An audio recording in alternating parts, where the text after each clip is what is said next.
श्री कृष्ण कहते हैं, गिद्ध की 5 बातें जो भी जान लेता है वह कभी गरीब नहीं रहता। द्वारका का महल स्वर्ण से जड़ा हुआ, मोतियों से सजा हुआ और अद्भुत कलाओं से अलंकृत था। भगवान श्री कृष्ण वहां विराजमान थे। उस समय उनके चारों ओर कई विद्वान, ऋषि मुनि और भक्तजन एकत्र होकर धर्म, नीति और जीवन के रहस्यों की चर्चा कर रहे थे। सुदामा, जो बचपन से ही श्री कृष्ण के मित्र थे, वे भी उस सभा में बैठे थे। वे बड़े विनम्र भाव से पूछते हैं, प्रभु, संसार में लोग दरिद्रता और गरीबी से बहुत दुखी रहते हैं। मेहनत करने पर भी उन्हें सुख संपत्ति नहीं मिलती। ऐसे में वे सोचते हैं कि शायद भाग्य ही उनका साथ नहीं देता। किंतु क्या वास्तव में भाग्य ही सब कुछ है? या जीवन में कुछ ऐसे रहस्य हैं जिनका पालन करके मनुष्य अपनी दरिद्रता को दूर कर सकता है? श्री कृष्ण मुस्कुराए। उनकी मुस्कान मानो ब्रह्मांड को आलोकित कर रही हो। उन्होंने धीरे धीरे उत्तर दिया, सुदामा, भाग्य अवश्य महत्वपूर्ण है, लेकिन केवल भाग्य पर टिके रहने से जीवन नहीं चलता। मनुष्य को ज्ञान और नीति की बातें समझनी चाहिए। प्रकृति के प्रत्येक जीव में कोई न कोई शिक्षा छिपी होती है। यहाँ तक कि गिद्ध जैसे जीव से भी मनुष्य बहुत कुछ सीख सकता है।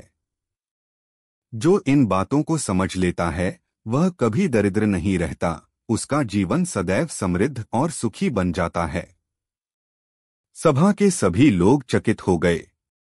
एक ऋषि ने प्रश्न किया, प्रभु, गिद्ध को तो लोग अशुभ मानते हैं। वह मृत देह पर भोजन करता है। उसमें कौन सा ऐसा ज्ञान है जो मनुष्य को धन समृद्धि दे सकता है? श्री कृष्ण ने गहन स्वर में कहा, ऋषिवर, संसार में कोई भी वस्तु व्यर्थ नहीं है। यहाँ तक कि एक गिद्ध भी गहन रहस्यों का भंडार है। यदि उसकी 5 विशेष बातों को मनुष्य समझ ले तो उसके जीवन से गरीबी सदा के लिए दूर हो जाती है।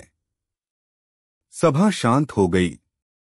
सबकी दृष्टि श्री कृष्ण पर टिक गई और तब उन्होंने गिद्ध की 5 अद्भुत नीतियों का रहस्य बताना आरंभ किया। पहली बात, गिद्ध हमेशा ऊंचाई पर बैठता है।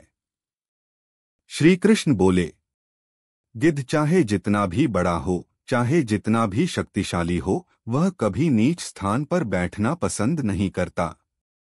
वह सदैव ऊंचे पर्वतों, ऊंचे वृक्षों और ऊंची चट्टानों पर विराजमान होता है। यह हमें सिखाता है कि मनुष्य को भी सदैव ऊंचे विचारों में रहना चाहिए। जो मनुष्य अपनी सोच को उच्च रखता है उसका भाग्य भी ऊंचाई को छूता है। जो लोग छोटे छोटे झगड़ों, ईर्ष्या, द्वेष और तुच्छ विचारों में पड़े रहते हैं वे कभी समृद्ध नहीं होते। संपन्नता उन्हीं के पास आती है जिनके विचार विशाल और लक्ष्य ऊंचे होते हैं। जैसे गिद्ध आकाश की ऊंचाइयों से नीचे सब देखता है, वैसे ही उच्च विचार वाला मनुष्य जीवन के हर अवसर को पहचान लेता है। सभा के लोग मंत्रमुग्ध होकर सुन रहे थे। दूसरी बात, गिद्ध की दृष्टि बहुत पैनी होती है।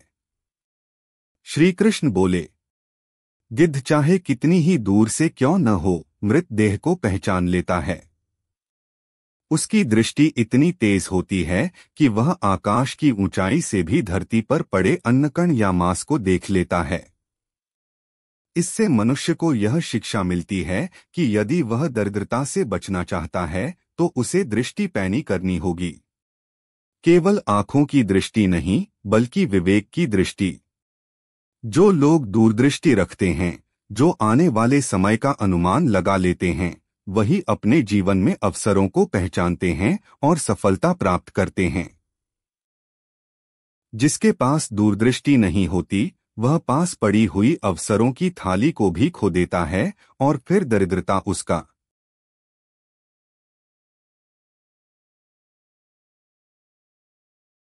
भाग्य बन जाती है। तीसरी बात, गिद्ध धैर्यवान होता है। गिद्ध कभी अधीर होकर भोजन की खोज नहीं करता। वह घंटों कभी कभी दिनों तक भी प्रतीक्षा करता है। वह आकाश में मंडराता रहता है, सही समय और सही अवसर का इंतजार करता है।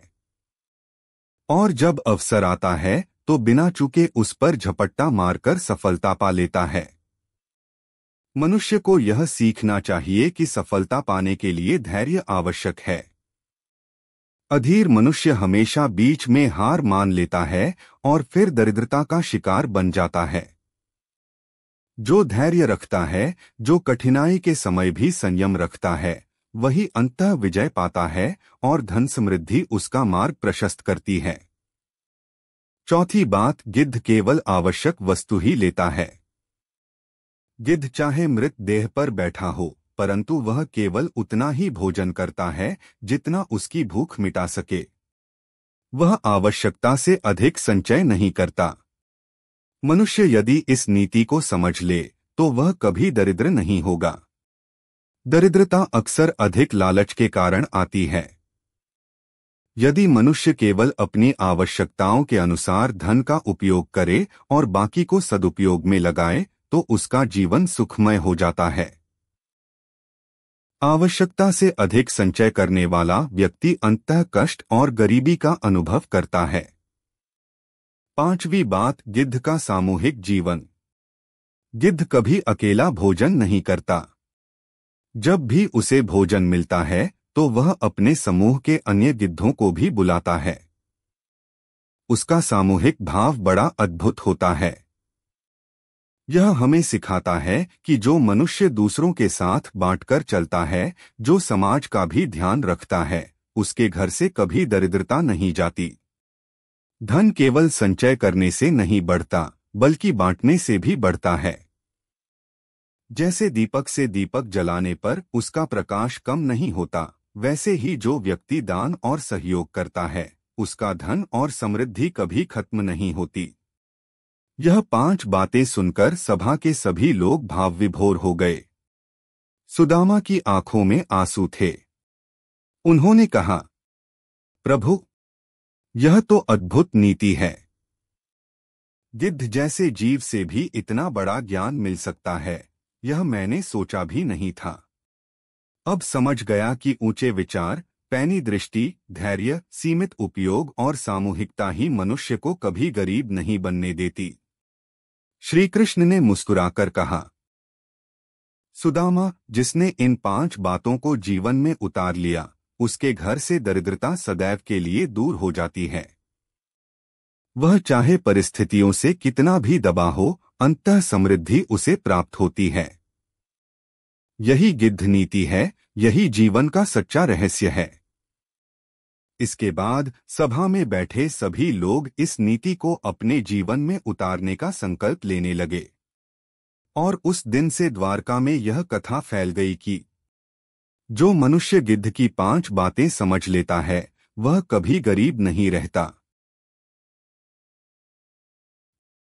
अगर आप श्री कृष्ण के सच्चे भक्त हैं तो चैनल को सब्सक्राइब करो और वीडियो को लाइक करके कमेंट में जय श्री कृष्णा लिख दीजिए।